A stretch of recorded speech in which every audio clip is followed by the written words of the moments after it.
بسم الله الرحمن الرحيم السلام عليكم ورحمة الله وبركاته waxaa maanta oo ku aadan 15 May halkan aan ku xuseynaa sanad guuradii 77 ee ka soo wareegtay aasaaskii golihii dhalinyarada Soomaaliyeed ee Israel waxay mahad u sugan tahay allihii 13 dhalinyaro ee aasaasay ururka Israel ka dhaliyay Soomaali horseedna uga dhigay hogaaminta iyo kamira dhalinta halgankii muddada dheeraa soo socday ee keenay isku duubni dulqaad adkaysi wadajir midnimo iyo wadaniyada shacabka Soomaaliyeed sababna u noqday in lagu guuleysto taabagelinta dad dal xor ah iyo dawlad shacabkeeda ay ku faanto oo karaamo iyo sharaf ku leh ummadaha kale ee caalamka halyeeyadii Israel waxay baal dahab ah kaga jiraan sooyaalka dalkeena Soomaaliyeed jiil walba oo inaga mid ahna waxa waajib ku ah inuu u gudbiyo jiilka ku xiga xusuustooda halgankooda taariikheed iyo diiwaanka maamuuskooda Israel kuma mutaysan maamuuska kaliya in ay dadka Soomaaliyeed ka dulqaadeen heeryada gumaysiga una horseedeen gobonnimo buuxda balse waxay u mutaysteen in caqabadaha waaweyn ee jilaafooyinka ay ka soo gudbiyaan halgankii dheeraa ee gobonnimo doonka Soomaaliyeed kuwaas oo ay ka mid ahaayeen shirqoolka shisheeye sida oo kala qaybinta ummadda Soomaaliyeed ee waalaha ah qabiil kadibna xoog lagu xukumo macnaheedu wuxuu yahay in jahli lagu hayo ummadda Soomaaliyeed ama aqoonta loo diido dhaqaalahana lagala dagaalo si gacanta gumaysiga marnaba aysan uga maarmin ama ay ugu hoos jiraan isla markaasna koox yar oo fakarka gumaysiga haysta ay u adeegsadaan ama loo isticmaalo kala qaybinta ummadda Soomaaliyeed dalka Soomaaliyeed waxaa cashar dhaxalgala ugu filan taariikhda Israel oo muujinaysa kartida iyo geesinimada qofka Soomaaliga ah ee jecel dadkiisa iyo dalkiisa inuu badbaadiyo kuna shaqeeyo mabaadi ku dhisan Soomaalinimo wadaniyad ama patriotism iyo midnimo kana fogaada wax kasta oo ummadda kala qaybin kara oo ay ugu horeyso qabyaaladda sidoo kale waxaa mudan in aan tusaalayno midnimada iyo wadajirka ay lahaayeen xisbiyada ama ururada dhalinyaro ee ka kala dhisnaa gobolada koonfurta iyo gobolada waqooyi ee dalka iyo muhiimadda ay siiyeen jaceylka dalka iyo dadka iyo diinta garowsadeenna dhibaatada qabyaaladdu ay ku leedahay mustaqbalkooda ay sababna u noqotay inay helaan gobonnimadooda dhidibadana u taagaan qaran ka tilmaaman caalamka maanta 77 sano kadib dhalinyaradu maxay ka baran karaan tusaalooyinka Israel maxay dhalinyaradu maanta ku mutaysteen xaaladda cakiran ama dhibka ay ku jiraan maxay dadka ku hadaaqaya ama ku dhawaaqaya qabyaaladda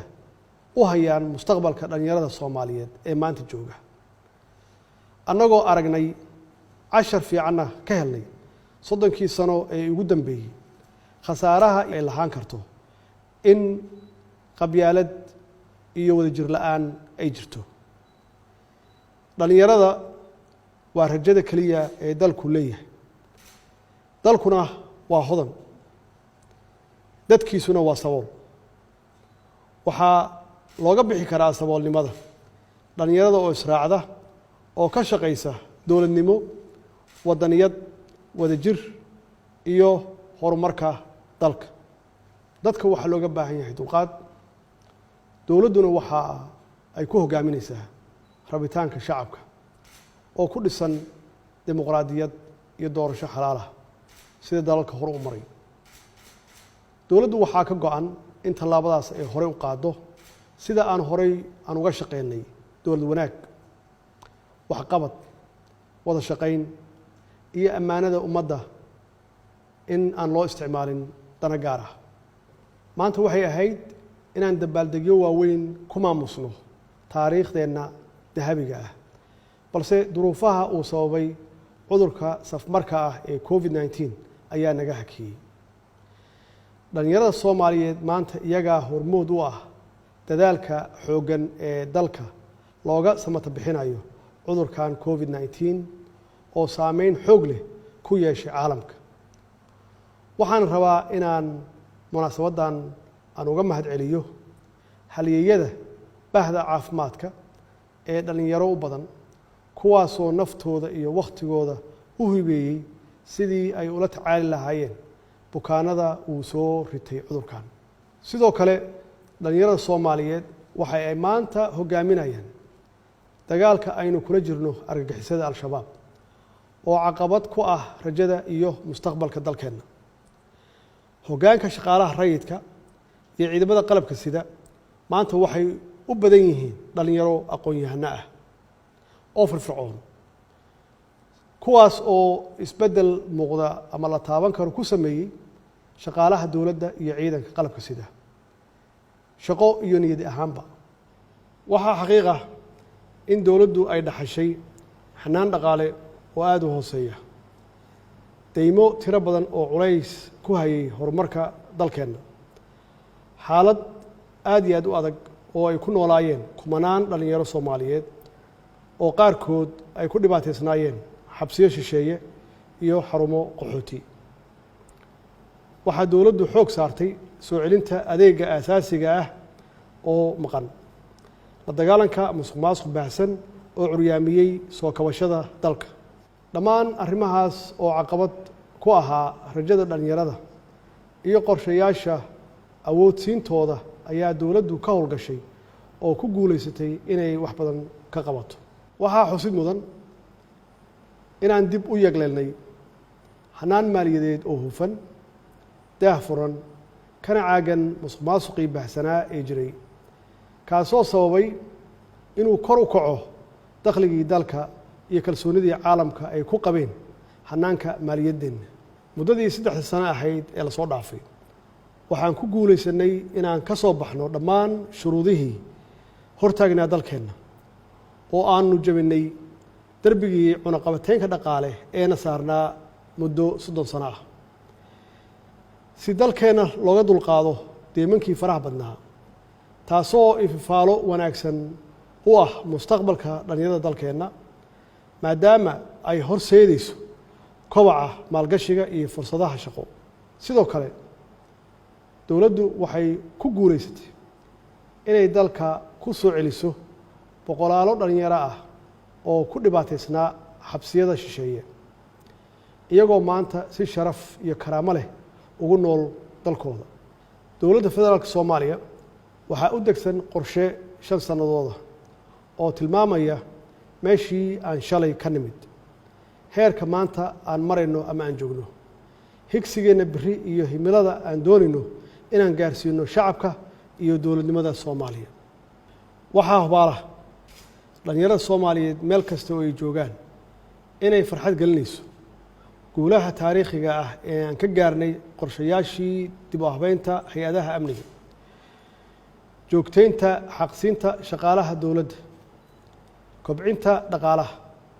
awoodsiinta dhanka siyaasadeed ee dhalinyarada, dib u habeynta hay-adaha garsoorka iyo cadaaladda,